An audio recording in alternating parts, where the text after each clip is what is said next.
जिलों से विकास प्राधिकरण को समाप्त किए जाने की मांग को लेकर मंगलवार को अल्मोड़ा व बागेश्वर के प्राधिकरण विरोधी मोर्चा से जुड़े सदस्यों ने एक बैठक की। बैठक में विकास प्राधिकरणों को जनता के उत्पीड़न का केंद्र बताते हुए इन्हें समाप्त करने की मांग की गई। अल्मोड़ा के पालिकाध्यक्ष प्रकाश जोशी तथा बागेश्वर के सचिव पंकज पांडे सहित सवाल संगठन के अध्यक्ष रमेश कृषक ने कहा कि प्रदेश सरकार को जनता की पीड़ा दिखती ही नहीं है। बागेश्वर में तो महायोजना भी लगी है, जिसकी परेशानी के चलते 2 लोग आत्महत्या कर चुके हैं। संगठनों ने प्राधिकरण को समाप्त करने की मांग की।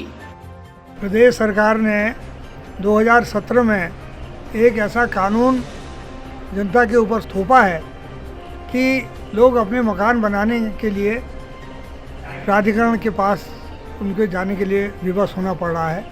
जिला स्तरीय विकास प्राधिकरण एक ऐसा संगठन बना दिया गया है जिससे तमाम लोगों की परेशानियां बढ़ चुकी हैं।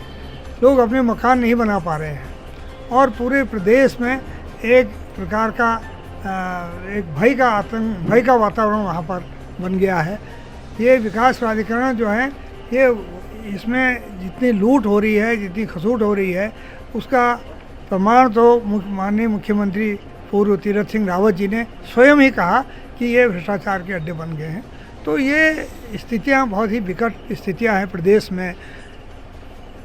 ये सरकार जो है 74वें संविधान संशोधन की भावनाओं के खिलाफ काम कर रही है। 74वें संविधान संशोधन में निकायों को मजबूत करने की व्यवस्था की गई थी, जबकि आज निकायों से ये अधिकार छीना जा रहा है, छीन चुका है।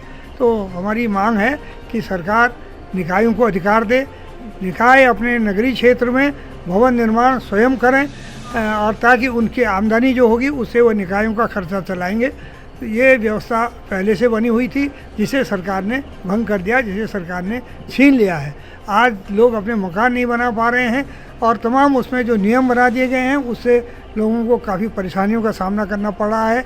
एक नक्शा पास करने में 2-2, 2.5 साल लग जा रहे हैं। तो ये दिक्कतें लोगों की हैं। बीच में जब हम लोग माननीय मुख्यमंत्री जी से मिले थे तो उन्होंने उसको स्थगित करने की घोषणा की है, समाप्त करने की घोषणा नहीं की है। स्थगित करने से क्या हो रहा है कि अतिक्रमण भी बढ़ रहा है, लोग मकान नियमों के विरुद्ध बना रहे हैं। तो इसलिए कोई ना कोई व्यवस्था होनी चाहिए। हमारी स्पष्ट मांग है कि नगर निकायों को ही पूर्ववत ये अधिकार सौंपा जाना चाहिए, ताकि स्टेट बिल्डिंग बायलॉज जो सरकार का बनाया हुआ बायलॉज है उसके तहत नगरों का विकास हो सके, नगरों में ठीक ढंग से मकान बन सके और जनता को किसी भी प्रकार की परेशानी न हो। क्योंकि निकायों में जनप्रतिनिधि होते हैं, अगर किसी को कोई समस्या होती है तो वो अपने जनप्रतिनिधि के माध्यम से उसका समाधान कर सकता है। लेकिन ऐसा लगता है कि सरकार में ब्यूरोक्रेसी हावी है और वो ब्यूरोक्रेसी की वजह दबाव में आकर के सरकार जो है इस प्राधिकरण को समाप्त नहीं कर पा रही। देखिए, वही मैंने कहा कि सरकारी तंत्र इस प्रकार हावी है कि लोग परेशान हो रहे हैं, उसमें ब्यूरोक्रेसी हावी है। ये प्रमाण है, जो बात आपने उठाई है ये प्रमाण है कि ब्यूरोक्रेसी किस प्रकार हावी है। शासनादेश में स्पष्ट है कि विनियमित क्षेत्रों को छोड़ करके, जहाँ पहले से जो व्यवस्था होती थी उसको छोड़ करके बाकी में हमने उसको स्थगित कर दिया है, ये सरकार कहती है। स्थगित करने का मतलब क्या है? समाप्त तो नहीं हुआ। स्थगित करने का मतलब यह है कि कल को भविष्य में फिर मनमाने कानून लगा करके फिर जनता का शोषण होगा।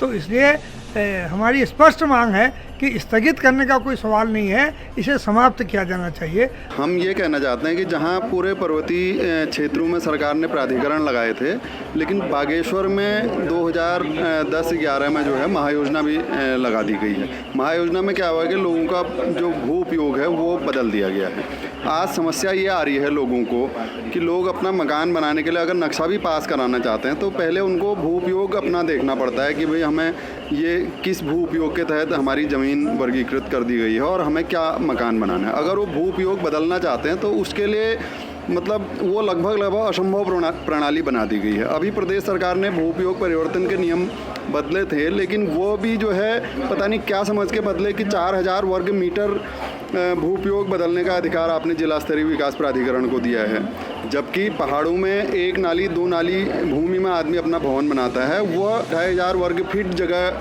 के हिसाब से आदमी को ज़रूरत होती है। लेकिन सरकार कहाँ 4000 वर्ग मीटर मतलब यानी कि 20,000 120 वर्ग फीट के लगभग, यानी कि जो बड़े बिल्डर हैं, जो बड़ा बिल्डर का काम करना चाहते हैं, उनके लिए आप परिवर्तन कर रहे हैं। आम जनता को इससे कोई राहत नहीं मिलती। दूसरी तरफ हम कहना चाहते हैं कि जो हमारे स्थानीय विधायक हैं वो पूरी तरह जनता को जो है बरगला रहे हैं। अभी उन्होंने कुछ दिन पहले एक मीडिया चैनल में अपना वक्तव्य दिया था कि प्राधिकरण जो है हमने केवल महायोजना मंडल सेरा क्षेत्र में लागू है और बागेश्वर में महायोजना तो 2005-06 से लागू है। जबकि हम कहना चाहते हैं कि तथ्य ये हैं 2010-11 में बागेश्वर में महायोजना लगी है और वो केवल मंडल सेरा क्षेत्र में ना लग के पूरे बागेश्वर नगर पालिका और तत्कालीन जो नगर पालिका थी उससे लगे हुए 19 गाँवों में वो महायोजना लगी हुई है, जो अभी भी यथावत है।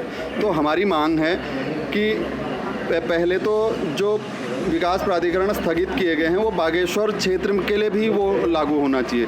जबकि बागेश्वर में पूर्व में विनियमित क्षेत्र था तो यहाँ प्राधिकरण जो है यथावत लागू है, यहाँ तो बागेश्वर में स्थगित भी नहीं हुआ।